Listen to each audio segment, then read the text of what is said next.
Eu tenho vivido alguns desafios na minha vida depois de 32 anos que caminho com o Senhor. Volta e meia eu me encontro enfrentando grandes lutas com velhos inimigos, cujos quais eu já havia pensado ter vencido, pensamentos, vontades, desejos e situações que eu já achava estar totalmente apto a enfrentá-las, e elas têm retornado com forças descomunais, com pressões muito grandes, não apenas sobre mim, sobre minha casa, sobre meu casamento, sobre meus filhos, sobre a igreja que eu pastoreio, sobre amigos. O mundo espiritual, ele é muito mais real do que possamos imaginar. Eu quero começar com uma pergunta: como vamos andar com Deus? Como é que nós vamos tornar isso possível? Como é que isso vai acontecer? As diferenças que nos separam são tão grandes que, se olharmos humanamente, isso será impossível. Escolhemos nossos relacionamentos por afinidades. Gostamos de relacionarmos com pessoas que gostam das mesmas coisas que nós, que gostam de cumprir tarefas parecidas. Mesmo que não seja a mesma coisa, mas é legal se eu gosto de esporte. Talvez alguém não gosta do mesmo esporte que eu, mas ao gostar de esportes, isso pode nos aproximar. Se gostamos de sair, isso pode nos aproximar. Se temos algumas afinidades, certamente isso pode nos tornar próximos e facilitar muito nossa convivência. Porém, quando o assunto é Deus, como é que nós vamos andar com Deus, se não há tanta afinidade assim entre nós e Ele? Esse relacionamento tende a ser, às vezes, duro, se tentarmos nos aprofundar nele. Ou então, ele pode ser bem superficial, se não atentarmos para as mudanças que precisam acontecer para que isso funcione.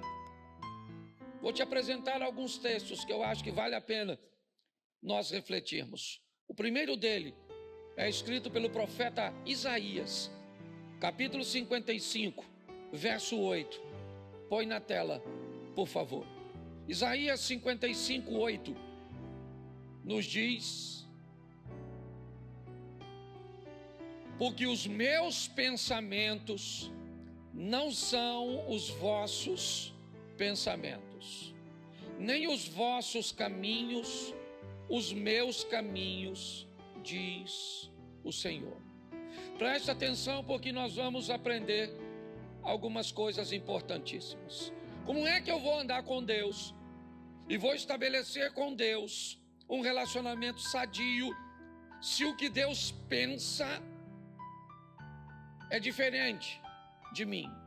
Se a forma dele pensar é diferente da minha forma, se por onde ele deseja ir, o que ele deseja trilhar, não é o que eu quero, como é que este relacionamento vai progredir? Ele vai crescer, porque a Bíblia diz assim: conhecei e prossegui e conhecer.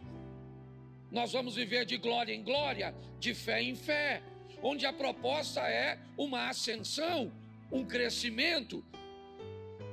Como é que vamos desenvolver um relacionamento sério, profundo, com alguém que pensa e que deseja fazer, deseja realizar coisas? Seus caminhos são diferentes do nosso. Talvez isso já nos dê um pouquinho, a visão de que não vai ser fácil andar com Deus. Por mais que você o ame, ele pensa diferente de você. Por mais que você o ame, ele quer que você faça coisas que você não quer fazer. Então isso vai prejudicar um pouco, criar um relacionamento meio truncado. Alguma coisa que vai precisar de um aperfeiçoamento, que haverá alguns choques, que não será fácil, que não basta derramar o meu coração na presença de Deus, porque quando eu saio do ambiente da oração, as tentações, as provocações, as adversidades, elas vão me pressionar. Então eu não vou conseguir ter um relacionamento sério com Deus pautado em amor. Amor não é suficiente para sustentar um relacionamento como esse. Eu vou precisar mais do que simplesmente amar.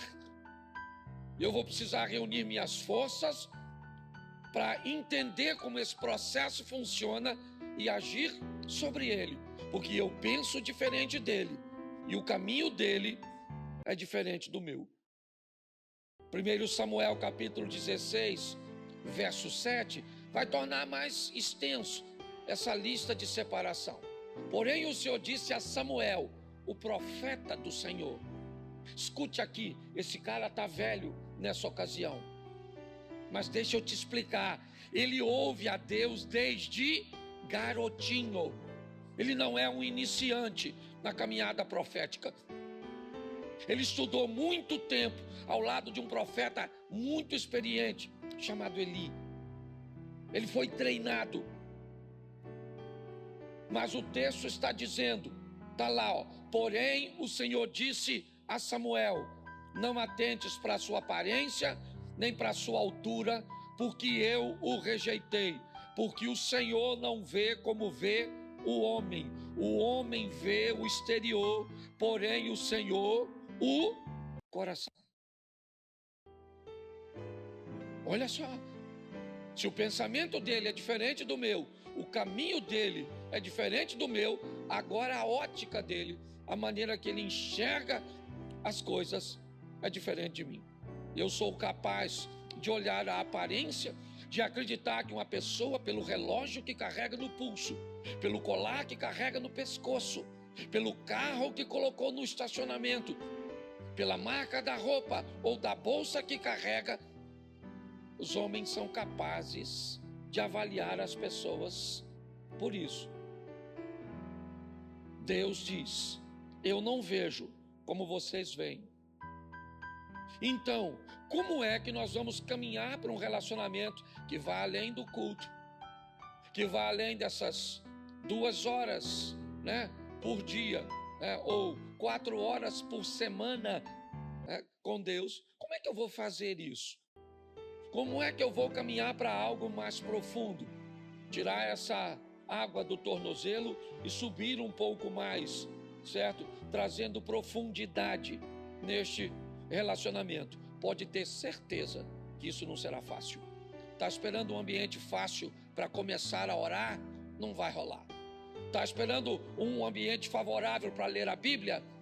Não vai aparecer. Você está esperando um momento propício que você queira jejuar? Não vai aparecer.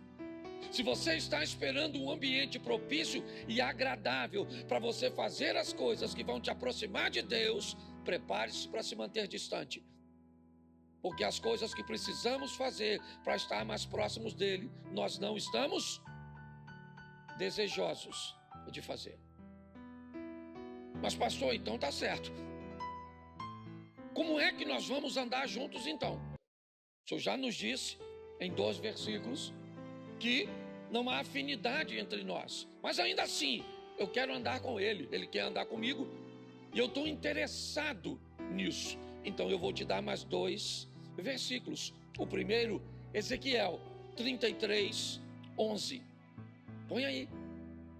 Diz-lhes: tão certo como eu vivo, diz o Senhor Deus, não tenho prazer na morte do perverso, mas em que o perverso se converta do seu caminho e viva. Convertei-vos dos vossos maus caminhos, pois porque haveis de morrer, ó casa de Israel. Preste atenção. Conversão. Se eu quero andar com Deus, eu vou precisar me converter. Eu vou precisar sofrer uma mudança. Convertei-vos dos seus maus caminhos. Não podia ser uma vez só? Para que duas? Para que inúmeras informações sobre isso? Não bastaria uma? Não. O processo, às vezes, é muito lento.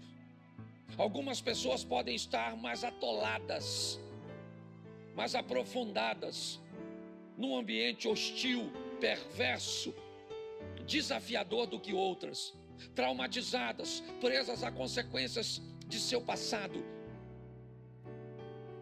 Eu não sei, mas você já deve ter ouvido a história de uma mulher que procura um médico dizendo que tem uma dor no corpo todo. Ela diz: toda parte do meu corpo dói, doutor. Ele disse: eu nunca vi uma doença como essa. Ele diz: todo lugar dói. Ela falou: dói tudo. Aí ele falou: então me mostra. Aí ela foi: dói aqui, dói aqui, dói aqui, dói aqui, dói aqui, dói aqui. E aí ele disse: eu já sei qual é o seu problema. Dedo quebrado. Seu dedo está quebrado. E aí onde você encosta com o dedo, vai doer, querido. Muitas vezes nós nos deparamos com dificuldades, que temos assim, algumas resistências para identificarmos. A palavra conversão é uma palavra desafiadora, porque ela nos expõe a uma mudança que muitas vezes não estamos prontos para fazer. Mas e aí? A outra parte é que vai se converter? Só tem duas partes para que esse relacionamento se consolide. Uma sou eu, a outra é Deus. A palavra para que ele se consolide é conversão. Então, se eu não me converto, quem tem que se converter é Deus para se relacionar comigo? Então não vai ser fácil, não. Não pense que a maioria das pessoas que vivem uma vida sem vergonha, uma vida dupla, querem viver porque não querem, não. Elas querem viver uma vida de santidade, uma vida digna, uma vida decente. Sai de um culto desejoso de que durante essa semana seja uma semana de vitória. Que ela não entre num site de pornografia, que ela não entre num ambiente de fofoca. Mas como ela vai fazer isso? Sozinha, ela não vai.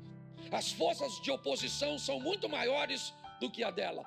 Para que ela consiga êxito nesse ambiente, ela vai precisar de uma companhia, ela vai precisar de um fortalecimento. E se ela não conseguir alcançar isso, se a força do mal convencê-la de que isso não é possível, não é viável, que ela não merece, você pode ter certeza que o que vai acontecer é ela ser envergonhada. Talvez não no ambiente humano, mas no ambiente espiritual. A conversão é algo que precisa fazer parte da nossa vida para que consigamos este relacionamento próximo, crescente e firme. E para isso, Ezequiel 36, 26, ele nos diz algo: dar-vos-ei coração, porei dentro de vós o espírito, tirarei de vós o coração e vos darei um coração. Preste atenção, olha só. Aí eu estou pronto a querer me converter? Então tá bom. Então eu vou receber uma coisa, e não mais fora, mas agora dentro. Preste atenção, esse é um texto do Velho Testamento. Certo? Essa história de um espírito que vem para dentro é uma coisa bem do Novo Testamento. Então preste atenção, nós precisamos, para ter êxito, permitir que Deus entre. Eu não posso mais caminhar com Deus, simplesmente. Eu tenho que caminhar em Deus. Se eu quero vencer, não dá mais para um Deus que ande comigo. Eu preciso de um Deus que ande em mim. Um Deus que habite em mim. Certo? Que mora. Ah, pastor, mas o Novo Testamento já diz que Deus não habita em templo feito por mãos humanas. Ele pode até não habitar, mas frequenta. Então não vem com essa história, não. certo? Ah, não vou mais à igreja porque Deus não habita em templo. Não habita, mas Ele frequenta esse ambiente coletivo. É importante. E se eu quero viver uma vida digna com Deus, eu preciso permitir que essa dureza de coração, que esse coração cauterizado, insensível, esse coração que não sente mais quando desagrada a Deus, desapareça. Esse é o coração de pedra. O Espírito de Deus, Ele vai trazer sobre nós um coração de carne, sensível, sabe? Uma percepção clara de quando algo, sabe? Algo que você faz, não interessa o quão pequeno ele seja, se ele for ofender o Espírito Santo, ele te causa sensibilidade, não interessa.